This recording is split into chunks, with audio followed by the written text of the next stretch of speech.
만나서 반갑습니다. 우리 옆 사람에게 인사하겠습니다. 잘 오셨습니다. 승리하십시오. 끝까지 승리하십시오. 인사 나누겠습니다. 우리 1층에도 함께 인사 나눌까요? 안녕하십니까? 할렐루야. 만나서 반갑습니다. 오늘 말씀의 제목은 벳세메스로 끌려간 암소라는 제목으로 함께 은혜를 나누고자 합니다. 여러분에게 한번 질문하겠습니다. 소와 말이 물 웅덩이에 빠지면 어떻게 될까요? 가장 황당한 질문이면서도 쉬운 문제인데 또 어렵죠? 물 웅덩이에 말과 소가 빠지면 어떻게 될까요? 뭐 어떻게 되긴 어떻게 돼요? 막 살려고 몸부림치겠죠.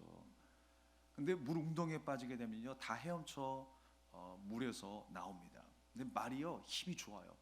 소보다 더 힘이 좋은 게 말이래요. 그래서 열심히 막 몸부림을 쳐가지고 말이 먼저 나옵니다. 빠른 속도로 먼저 나온다라는 거예요. 그리고 소도 뒤따라 나온다고 합니다. 그런데 상황이 달라지면 결말도 달라져요. 만약에 엄청난 홍수가 밀려와가지고 그 홍수물에 말과 소가 빠졌다면 어떻게 되겠습니까? 이 말이요, 힘이 셉니다. 그리고 민첩합니다. 살려고 그 엄청난 물살을 거슬러서 몸부림을 칩니다. 근데 문제는 뭐냐면 그렇게 몸부림을 치다가 결론 나중에 지쳐가지고 말은요 익사하고 만돼요. 근데 소는요 그냥 그 물살에 맡겨버리는 거예요. 자기 몸을 미련하게 둥둥 떠 있다가 발이 살짝 닿는 곳에 이르게 되면 슬슬 기어 나온대요. 그게 소라는 거예요. 그래서 이런 현상 때문에 생긴 말이 뭐냐면 우생마사라는 말이에요. 우생마사. 소는 살고 말은 죽는다라는 거예요. 이 말의 뜻은 뭐냐면요, 자신의 힘을 믿고 무리하게 대응하기보다는 겸손한 마음으로, 겸허한 마음으로 인내하면서 기다릴 필요가 있다는 것입니다. 인내하면서 기다릴 때가 있다라고 하는 것입니다. 오늘 본문의 말씀에 보면 이스라엘과 블레셋이 전쟁이 일어났죠. 하나님의 말씀에 패역했던 이스라엘 백성들이 방편으로 삼았던 것이 무엇이었습니까? 하나님의 권위와 하나님의 말씀이 아니라 그들이 소유하고 있었던 언약궤였어요. 이것만 있으면 우리는 반드시 승리할 거야. 승리의 방편으로 삼았어요. 그 믿음의 방편으로 삼아야 될 그 언약궤를, 하나님의 약속의 증거로 바라봐야 될 그 언약궤를 자신의 어떤 안녕과 유익을 위한 방편으로 삼은 것이 언약궤였어요. 그랬을 때 하나님께서 그 언약궤를 블레셋 군대에 빼앗기게 만들어 버려요. 그리고 블레셋 군대가 그 언약궤를 소유했을 때에 어떤 일이 벌어집니까? 병이 생기고요, 아예 그냥 그 나라를 망하게 하세요. 엉망이 되는 거예요. 결국 돌고 돌다가 이 언약궤가 누구의 손에 또 들어갑니까? 이스라엘 백성들 손에 또 들어가요. 우리가 볼 때는 역시 적임자가 다르다, 이스라엘의 손에 들어가야 안전하지 라고 생각할 수 있어요. 근데 가만히 생각해 보면 이스라엘 백성들이 그 언약궤의 적임자라서 아무 일도 일어나지 않았나요? 그렇지 않아요. 블레셋 군대는 악인이기 때문에, 하나님의 말씀에 순종하지 않기 때문에 그런 엄청난 독종으로 인하여서 아예 나라가 망하게 되었습니까? 그렇지 않아요. 하나님께서는 여전히 못났지만 이스라엘을 사랑하시는 거예요. 돌고 돌려서 결국에는 내가 사랑하는 아들, 내가 사랑하는 딸, 그 이스라엘에게로 그 언약궤가 돌아가게 하시는 거예요. 그래서 그와 함께 하기를 원하시는 거예요. 깨닫고 떨쳐버리고 결국 깎아낼 것 다 깎아내서 하나님이 기뻐하시는 거룩한 모습으로 다시금 하나님과 연합하기를 원하시는 줄로 믿습니다. 어느 때는요, 하나님께서 정말로 그 우리의 인내를 시험하시는 것 같아요. 우리의 모든 것들을 깎아내서 다 잃어버리게 하실 때가 있어요. 오늘 본문의 말씀처럼 그 소가 그 새끼 소를 내버려두고 울면서 그 길을 걸어갈 때에 얼마나 힘들고 안타까웠겠습니까? 물론 짐승이지만, 그러나 그 하나님께서 이 벳세메스로 인도하시는 그 소, 결국에는 어떻게 되었어요? 그 소가 번제물로 하나님 앞에 바쳐지게 됩니다.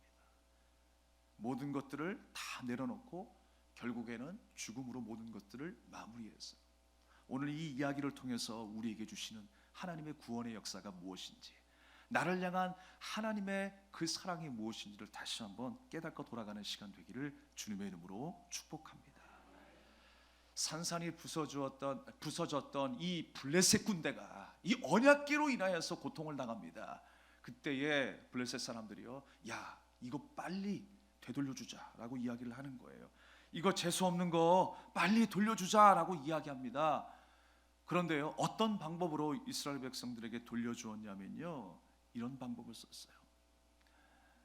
암소 2마리를 불러다가 그 위에 언약궤를 치게 한 거예요. 그리고 그 위에 금으로 만든 쥐, 독종, 그런 우상들을 함께 실어서 벳세메스로 보내버렸어요. 근데 사실 이런 일들이 어떻게 시작이 되냐면 복술자들이 제사장들과 함께 왕에게 이야기를 하는 거예요. 어떻게 하면 이 위기를 넘길 수 있겠느냐라고 물어보니까 복술자가 그런 이야기를 했어요. 우리가 이렇게 해서 그 언약궤를 돌려보내야 합니다. 우리가 사실요, 이해가 되지 않는 부분이에요. 그런데 하나님께서는 어느 때는 악인들을 통하여서도 역사하실 때가 있어요. 좋지 않은 환경을 통해서도 하나님께서 말씀하실 때가 있어요. 도무지 내가 받아들일 수 없는 환경이고 이해할 수 없는 상황인데 그 상황을 통해서 하나님께서 깨닫게 하실 때가 있어요. 여러분, 요즘 우리의 상황도 마찬가지예요. 도무지 이해가 안 돼요. 받아들이기 힘들어요. 몇십 년 동안 교회에서 매주일 예배드렸던 어떤 교회는 그 예배를 아예 그냥 교회를 폐쇄해버렸어요. 주일날에도 예배를 안 드리는 교회가 있어요. 물론 여러 가지 긴박한 상황이 있기 때문에 그렇습니다만, 우리가 어떻게 이런 상황을 맞이했을까요? 이런 상황을 받아들이기가 쉽습니까? 이렇게 지속한다는 게 얼마나 우리에게 고통입니까? 그런데 지나고 보면 하나님께서 바로 이때를 위함이라 하나님께서 깨닫게 하시는 분명한 부분이 있다고 생각합니다. 우리는 어떤 순간도 세미한 하나님의 음성을 들을 줄 알아야 돼요. 나를 죽이고 하나님 앞에 다시 한번 겸손하게 기도하며 기다릴 때에 하나님의 세미한 음성을 듣고 우리는 그 뜻 가운데 순종하며 살아야 할 줄로 믿습니다. 블레셋 군대를 통하여 이런 일들이 일어나고 있어요. 이게 이해가 됩니까? 근데 그것 또한 하나님의 역사라는 거예요. 하나님의 계획과 하나님의 인도하심이 없이는 악인들도 손끝 하나 움직일 수가 없어요. 바람 한 점, 구름 한 점, 태양의 빛조차도 역사할 수 없는 것입니다. 하나님이 간섭하여 모든 것이 가능한 거예요. 자, 그래서 그 암소 2마리 등에 언약궤를 매게 합니다. 그리고 벳세메스로 향하게 하는 것입니다. 오늘 본문의 말씀에 보니까 이 암소가 새끼 소와 헤어지면서 눈물을 흘려요. 저는 이 대목을 읽으면서 하나님 아버지의 마음이 느껴졌어요. 얼마나 안타까웠을까. 짐승이지만 이 소라는 짐승이요, 모성애가 가장 강한 동물 중에 하나라는 거예요. 예, 정말 새끼 때문에 눈물을 흘리는지 모르겠지만 어느 때 보면요, 소가 눈물을 뚝뚝 흘릴 때가 있어요. 저도 어릴 때 소를 키웠거든요. 예, 그래서 어렴풋이 소와 함께 놀던 생각이 나요. 그런데 가끔 그 눈을 보면 정말 눈이 막 소눈깔이라고 하잖아요. 소눈깔. 예, 제가 어렸을 때 별명이 소눈깔이었거든요. 예, 근데 그 소눈깔에서 눈물이 뚝뚝 떨어지는데 그렇게 불쌍하게 보여요. 여러분 한번 상상해 보세요. 아직 젖도 안 뗐대요. 젖도. 근데 그 새끼를 두고 이 어미소가 떠나야 하는 상황을 한번 생각해 보십시오. 만약에 사람 같으면요, 뭔가 마음속에 다 알아. 내가 어떻게 될 걸 알고 자식이 어떻게 될 거를 다 알아. 그러면 그 마음이 얼마나 아팠을까요? 그런데 하나님이 그러셨다니까요. 여러분이 이 상황이 어떤 상황이겠어요? 나를 살리기 위해서, 나를 구원하시기 위해서 하나님 아버지께서 독생성자 외아들 예수 그리스도를 이 땅에 보내신 거예요. 그 암소를 벳세메스로 보내셔서 번제물로 하나님 앞에 드리겠던 것처럼, 그래서 그 벳세메스를 회복시키시고 그 여호수아의 땅을 회복시키신 것처럼 하나님께서 이 땅을 회복시키신 거예요. 이 땅을 예수님의 나라, 하나님의 나라 만드시기 위하여. 그래서 그 벳세메스 땅을 누구의 땅이라고 이야기합니까? 오늘 14절 말씀에 보면 수레가 벳세메스처럼 여호수아의 밭 큰 돌 있는 곳이라고 했어요. 여호수아의 밭이 누구의 밭입니까? 바로 예수의 밭이에요. 여호수아라고 하는 말이 신약 시대에는 예수라고 하는 말이에요. 그러니까 이 땅을 예수님의 밭으로 만드신 거예요. 회복시키신 거예요. 베세메스라고 하는 그 땅은요, 사실 아론 지파의 땅입니다. 제사장의 땅이었어요. 그런데 여러분, 제사장 이야기하면 우리가 허무한 이야기들을 많이 해왔습니다. 엘리의 두 제사장 아들 홈니와 비느하스의 삶을 보면 이스라엘 백성들의 신앙의 그 영적인 상태가 어떠한가를 우리가 알 수 있었어요. 지금 이스라엘의 상태가 그렇다라는 거예요. 베세메스 또한 그렇다라는 거예요. 하나님을 신뢰하지 않고 있다라는 거예요. 그 말씀에 순종하지 않고 있다라는 거예요. 말씀이 그들의 삶 가운데 뿌리내리지 못하고 있다라고 하는 것입니다. 그 죽은 땅에 예수님이 찾아오셔서 죽으시는 거예요. 고장난 우리 인생 가운데 주님이 찾아와 주셔서 내가 죽어야 하는 인생을 주님이 대신 죽어주시는 거예요. 그 하나님의 아버지의 마음이 얼마나 아프셨을까? 그 마음이 느껴졌어요. 사랑하는 여러분, 우리가 그 은혜 아래 살고 있습니다. 그 감격 아래 우리가 살고 있습니다. 날마다 감사하시는 저 여러분 되기를 주님의 이름으로 축원합니다. 언약궤라고 하는 것은 뭐예요? 그 속에 뭐가 들어있어요? 하나님의 말씀이 들어있어요. 지금 암소가 하나님의 말씀과 함께 벳세메스로 가는 거예요. 말씀을 등에 지고 벳세메스로 향하고 있는 것입니다. 예수님께서 하나님의 언약의 말씀을 받아서 어디로 오셨나요? 바로 나에게로 오셨어요. 이 땅 가운데 오셔서 죽임을 당하시는 거예요. 예수님이 골고다 죽음의 그 십자가로 향하신 것과 마찬가지인 것입니다. 예수님께서 제자들과 함께 했던 그 공생의 3년의 시간, 여러분, 제자들이 얼마나 예수님과 함께 기뻐했을까요? 평온했을 때, 아무 일도 없었을 때 그들은 정말 예수님과 함께 영원한 삶, 영원한 복을 누리겠노라고 정말 기뻐했을 거예요. 그런데 예수님께서 고난받으시고 십자가상에 죽으시자 어떻게 됐어요? 뿔뿔이 다 흩어져 도망가 버렸어요. 심지어 예수님을 3번이나 부인합니다. 자기가 했었던 그 일들 가운데로 돌아가 버려요. 옛 습관, 옛 사람으로 다 돌아가 버렸어요. 그게 바로 우리의 모습이에요. 우리가 하나님 앞에 양이잖아요. 이사야서 53장 6절 말씀에 보면 우리가 다 각기 제 길로 갔다 그랬어요. 우리가 다 양 같아서 각기 제 길로 갔거늘 그랬어요. 이 양의 속성이요, 같이 모이다가도요 어느 순간에 자기 마음대로 뿔뿔이 흩어지는 게 양이에요. 내가 하나님 앞에서 그렇게 흔들림이 많은 존재예요. 그렇게 오르락내리락 그렇게 확신하고 그렇게 말씀을 나누고 그렇게 믿음 가운데 결단했던 내가 또 나락으로 떨어지는 그 모습이 바로 나의 모습이에요. 각기 제 길로 행하는 나의 모습이에요. 그런데 오늘 벳세메스로 향한 이 암소 둘은요 뭐라고 말씀하세요? 한번 좀 읽어보겠습니다. 12절 말씀, 12절 시작. 암소가 벳세메스 길로 바로 향하여 대로로 가며 갈 때에 울고 좌우로 치우치지 아니하여 블레셋 방백들은 벳세메스 경계선까지 따라가니라. 할렐루야. 암소가 좌로나 우로나 치우침이 없이 하나님이 인도하시는 그 벳세메스 길로, 그 죽음의 길로 곧장 가고 있는 거예요. 우리는 하나님의 말씀의 길로 가는데 늘 항상 유혹을 받고 세상의 여러 가지 문제에 동화되어서 영향받고 이리 치우치고 저리 치우치고 흔들리는 것이 우리의 모습이에요. 여러분, 예수님께서 하나님의 명령을 받고 하나님의 언약의 말씀을 들고 이 땅에 오셨습니다. 그런데 나를 향한 그 사랑은 변함이 없으세요. 십자가로 향하는 그 길에 예수님의 어긋남은 없었어요. 좌로나 우로나 치우침이 없이 그 길로 곧장 걸어가신 줄로 믿습니다.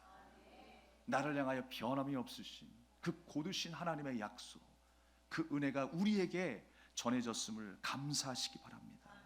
그것이 바로 하나님의 은혜라고 하는 것입니다. 바로 병든 교회에게 찾아오셨어요. 병든 우리 대한민국에 주님의 복음이 떨어지는 거예요. 죽을 수밖에 없었던 나의 영혼에 바로 예수 그리스도의 그 복음의 능력이 떨어져서 나를 살게 하신 줄 믿으시길 바랍니다. 우리가 그 은혜에 감사해야 되고요. 또한 또 한 가지 우리가 기억해야 될 분명한 것이 있어요. 그건 뭐냐면 오늘 암소가 몇 마리가 갔다고 그랬습니까? 암소가 2마리가 갔다고 그랬어요. 그 2마리인 이유가 있어요. 지금 암소가 예수님처럼 그 죽음의 길을 지금 걷고 있어요. 번제물로 바쳐지기 위해서 벳세메스로 향하고 있는 거예요. 그런데 이 2마리인 이유가 뭐냐면 멍에를 함께 지고 있다는 거예요.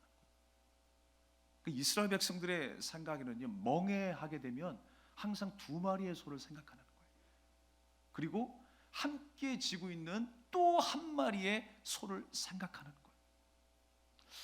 예수님께서 말씀하시죠. 내 멍에를 치라라고 말씀하고 있습니다. 내 멍에를 베우라라고 말씀하고 있어요. 예수님이 그 죽음의 길로 십자가의 길로 걷는 것처럼 우리가 주를 믿는 제자로서 하나님의 백성으로서 우리 또한 함께 예수님의 그 멍에를 지고 함께 걸어가야 함을 말씀하고 있는 거예요. 우리가 가야 할 길이 어디입니까? 십자가의 길이에요. 우리는 손해보는 거 싫고 고통당하는 거 싫고. 왜 그럴까요, 여러분? 당연히 싫죠. 좋아하는 사람이 어디 있어요? 근데 진짜 멍에를 우리가 예수님과 함께 지지 못했기 때문에, 그런 경험이 없기 때문에 무서운 거예요. 두려운 거예요. 하나님과의 인격적인 만남과 교제가 없으면 우리는 이 세상에 다 두려울 수밖에 없어요. 다 두려운 거예요, 여러분. 그냥 불빛만 번쩍해도 두렵고요, 지나가는 사람만 봐도 두려워요. 그리고 돌 굴러가는 것만 봐도 두려워요. 사이렌만 들어도 두려워. 번개가 반짝한 어느 때는 야 멋있다 라고 할 때가 있는데 어느 때는 두려워요. 별똥별이 떨어지면 야 너무 낭만적이야, 로맨틱한데 우리 소원을 빌어보자. 그러나 두려운 사람에게는 별똥별이 야 세상에 종말이 오는구나 라고 생각하는 거예요. 사랑하는 여러분, 주님과의 그 만남 속에 우리는 담대할 수가 있습니다. 주님과 함께 멍에를 칠 때에, 주님의 말씀과 함께 갈 때에 우리는 그 멍에를 담대히 지고 걸어갈 수가 있는 거예요. 우리가 가야 할 길은 십자가의 길입니다. 그러나 그 길은 생명의 길이고 영광의 길이라고 하는 거예요. 주님이 우리에게 약속하신 말씀이에요. 예수님이 그것을 증거로 우리에게 보여주셨잖아요. 근데 우리는 십자가 하면 일단 두려워해요. 십자가 하면 두려워해요. 헌신 두려워해요. 부담 갖기 싫어해요. 고통, 손해, 자존심 무너지는 거 다 두려워해요. 그러나 우리가 가야 할 길은 예수님이 가신 길입니다. 내가 적어도 주님의 자녀라면, 내가 적어도 주님의 제자라면, 내가 이 땅에 속해 있지 아니하고 하나님 나라에 속해서 그 나라를 우리가 영원하며 소망하며 비전을 삼고 걷는 주님의 제자라면 우리는 그 길을 가야 하는 거예요. 히브리서 11장 말씀에 보면요, 많은 믿음의 선진들이 등장합니다. 특별히 모세의 고백 속에 이런 고백이 있어요. 모세가 바로의 공주의 아들이라 칭함을 거절하고 하나님의 백성과 함께 고난받기를 잠시 죄악의 낙을 누리는 것보다 더 좋아했다 그랬어요. 그리스도를 위해 받는 수모를 애굽의 모든 보화보다 더 큰 재물로 여기며 상주심을 바라보았다 그랬어요. 여러분, 이 암소가 좌로나 우로나 치우치지 않았던 것은 무엇이었을까요? 하나님의 말씀의 뜻이 그 위에 있기 때문에 그래요. 그래서 하나님의 약속은 반드시 이루어지는 거잖아요. 우리의 삶도 마찬가지예요. 하나님께서 그 약속의 말씀을 반드시 이루신다라고 하면 우리가 넘어지고 깨지고 부서지는 가운데 하나님께서는요 늘상 우리를 간섭하고 돌보고 계신다는 거예요. 그래야 이루어질 것 아니에요. 그래야 그 약속이 열매를 맺고 성취되는 것 아니겠습니까? 그러니까 우리의 삶은 날마다 하나님의 간섭 아래에 있는 거예요. 암소가 좌우로 치우치지 않았다는 것은 바로 하나님께서 이 암소를 간섭하고 돌보고 계시다는 거예요. 어디까지? 벳세메스까지 가기 위해서. 예수님이요 중간에 끝날 수도 있었어요. 그런데 십자가 골고다 언덕까지 가게 하신 거예요. 그것이 바로 하나님의 간섭이에요. 우리의 삶도 마찬가지입니다. 수없이 깨지고 넘어지고 슬퍼하며 좌절하지만 하나님께서는 그 간섭을 통해서 다 떨어낼 것 떨어내게 하시고 잘라버릴 건 잘라버리게 해주시고 결국 하나님의 은혜로 채워서 온전하게 하시는 역사를 우리에게 허락하신 줄 믿으시길 바랍니다. 모세라고 해서 여러분 처음부터 이런 고백을 했겠습니까? 아니, 왕궁에서 호의호식하면서 지냈을 때 이런 고백이 나왔을까요? 그가 정말 미디안 광야에서 숱한 고난을 겪었고 또 하나님께서 부르셨을 때에 어떤 반응을 보였습니까? 모세가 하나님 나 못해요. 하나님의 말씀인데, 어명인데 그 말씀에 나 못해요. 여러 가지 핑계를 대잖아요. 나 못하겠대요. 뭐 입술이 우둔해서 못하고 뭐가 못해서 못하고, 그게 모세의 반응이었어요. 그런데 히브리서 11장에 이 모세의 고백이 그때부터 나왔겠냐고요. 아니에요. 하나님께서 연단하시는 과정이 있었던 거예요. 그렇게 하나님께서 빚어가시는 거예요. 모세의 갖고 있었던 모든 것들을 다 하나하나 떨쳐버리게 하십니다. 세상의 가치들을 떨쳐버리게 하세요. 그리고 하나님의 은혜로 그를 채우기 시작하는 거예요. 또 하나님의 임재를 경험하는 불타는 떨기나무의 역사를 바라보면서 하나님이 우리와 함께 하시면 저 고난 중에도 타지 않을 것을 확신하게 되는 거예요. 그러면서 모세가 이런 고백을 하게 된 것입니다. 이렇게까지 하나님의 숱한 간섭과 섭리가 있는 줄로 믿습니다. 우리 인생 가운데도 이렇게 고백하게 만드세요. 하나님이 우리에게 믿음을 주셔서 마치 내가 그 믿음으로 고백한 것 같이 하나님께서 만드신다라는 거예요. 우리의 삶이 날마다 그렇게 빛나는 인생으로 하나님의 영광을 드러내며 살아가는 우리 모두의 인생이 되기를 주님의 이름으로 축원합니다. 그래서 그 십자가의 길은 영광의 길이고 생명의 길이라고 하는 사실을 우리가 기억해야 돼요. 우리가 고난의 순간은 너무나 힘들지만요, 좀 시간이 지나면 야, 내가 정말 그때 그 일이 없었다면 오늘의 내가 없어 라고 고백하시는 분들이 얼마나 많이 있습니까? 우리 또한 그것을 깨닫게 될 줄로 믿습니다. 코로나 바이러스, 그때는 정말 죽을 것 같았는데 지나고 보니까 아무것도 아니었네. 여러분, 이러한 믿음의 과정이 있어야 돼요. 그냥 만나고 지나는 것으로 끝나지 마십시오. 내년이 아니라 내후년, 아니 코로나 바이러스가 아니라 그보다 더한 게 올 수도 있어요. 아예 그냥 우리가 손도 못 쓸 수 있다니까요. 뭐 지금 뭐 백신이 개발됐다고 난리들 또 치는데 손도 못 댈 그 순간이 또 온다니까요. 점점 이 바이러스는 또 발달하게 되어 있어요. 변종이 생기게 되어 있어요. 그러나 여러분, 이런 일들을 만날 때 우리가 그냥 지나치지 말고 믿음으로 반응하는, 믿음으로 우리가 하나님의 말씀 앞에 반응할 수 있는 주님의 자녀가 되어야 되지 않겠습니까? 그래서 내년도 또 이기고 그 어떤 것이 와도 우리가 믿음으로 대처하고 승리하게 되는 거예요. 우리의 생명을 하나님 앞에 맡기시기 바랍니다. 우리가 맡기지 못하기 때문에 염려하고 걱정하는 거예요. 멍에를 저버리면 하나님의 간섭받고 벳세메스로 무사히 가게 되는 것처럼 하나님의 간섭 아래 사는 것이 중요하다고 하는 사실입니다. 이대로 절망할 게 아니에요. 어떤 일을 만나도 우리는 주님과 함께 가야 하는 것입니다. 예수님과 함께하고 있다라고 하는 사실을 잊지 마시기 바랍니다. 모세가 애굽에서 도망쳐 나오게 된 계기가 뭐였습니까? 하루는 히브리 민족을 괴롭히는 애굽 사람을 보게 된 거예요. 노역을 하고 있는 그 히브리 민족을 애굽 사람이 괴롭히니까 모세가 그 안에서 의문이 일어났던 것 같아요. 그래서 그 애굽 사람을 쳐서 죽였어요. 그리고 땅 속에 파묻었어요. 그리고 그 이튿날에 어떤 일이 벌어졌습니까? 히브리 사람들끼리 지네끼리 싸우고 다투고 있는 거예요. 그때에 왜 같은 민족끼리 싸우냐고 모세가 말리니까 뭐라고 이야기를 해요? 누가 우리 앞에 지도자를 세우느냐? 애굽 사람을 죽였듯이 우리도 그렇게 하겠냐?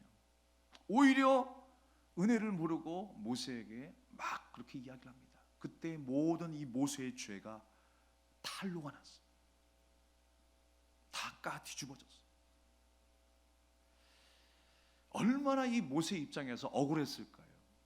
지들을 위해서 내가 말하고 지들을 위해서 내가 목숨 걸고 죽였는데 화가 안 나겠습니까? 억울하지요. 답답할 거예요. 그런데 여러분, 나중에 모세가 어떤 고백을 합니까? 그 당시는 정말 하나님이 살아계십니까? 내가 주를 위해서, 히브리 민족을 위해서 싸우고 내 목숨 걸고 죽였는데 결국 결과가 쫓겨나가지고 미디안 광야에서 다 잃어버리고 살아가는 것, 촌놈으로 살아가는 것, 아니 일국의 왕자가 호의호식하면서 살다가 결국 하나님께서 다 잃어버리게 하신 이 목적이 무엇입니까? 라고 하나님 원망했을 거예요. 그런데 모세는 하나님 원망하지 않습니다. 결국에 히브리서 11장에 이렇게 고백하는 거예요. 공주의 아들로 사는 것보다 하나님의 백성과 함께 고난받기를, 잠시 죄악의 낙을 누리는 것보다 더 좋아했다. 이게 모세의 고백이었어요. 이게 우리의 고백이 되어야 할 줄로 믿습니다.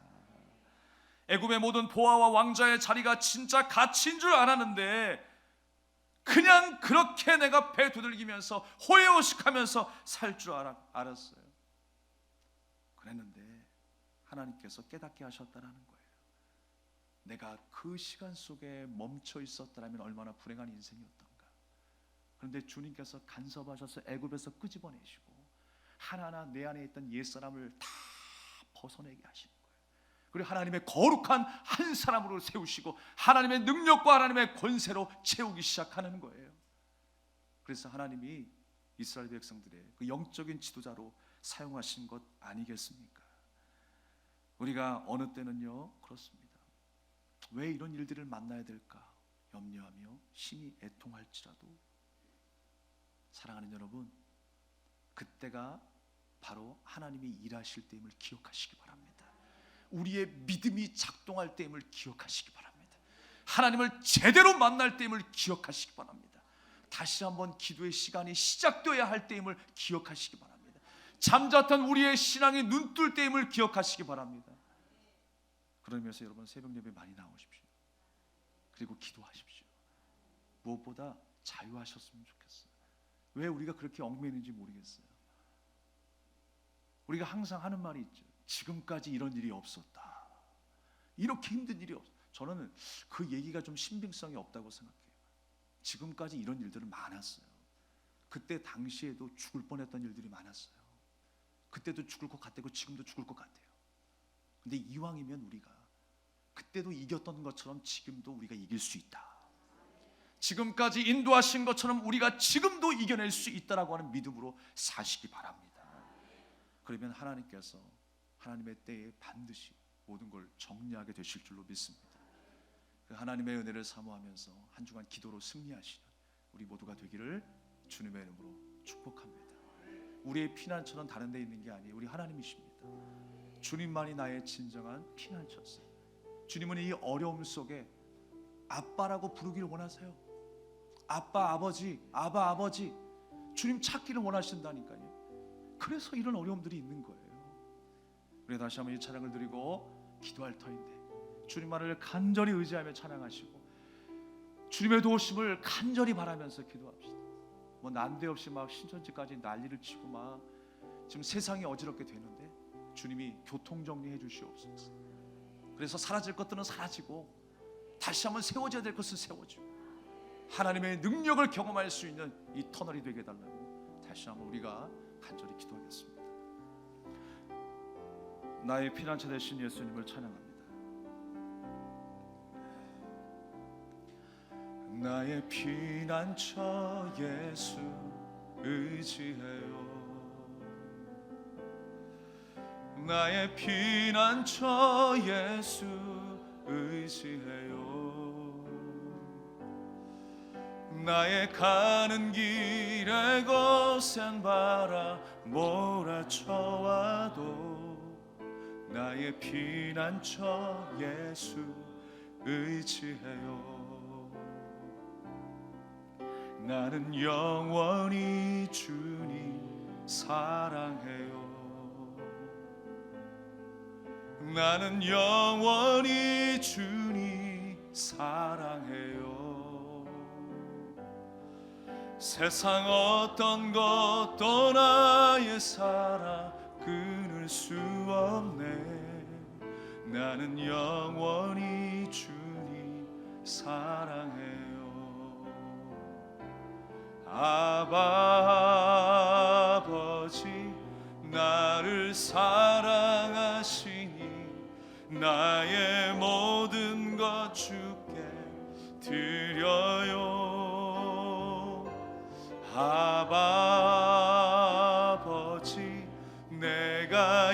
여기 있으니 주님 영광 위하여 써주세요. 나의 피난처 예수, 나의 피난처 예수 의지해요. 나의 피난처 예수 의지해요. 나의 가는 길에 거센 바람 몰아쳐와도 나의 피난처 예수 의지해요. 나는 영원히 주님 사랑해요. 나는 영원히 주님 사랑해요. 나는 영원히 주님 사랑해요. 세상 어떤 것도 나의 사랑 끊을 수 없네. 나는 영원히 주님 사랑해요. 아바 아버지, 아바 아버지, 나를 사랑하시니 나의 모든 것 주께 드려요.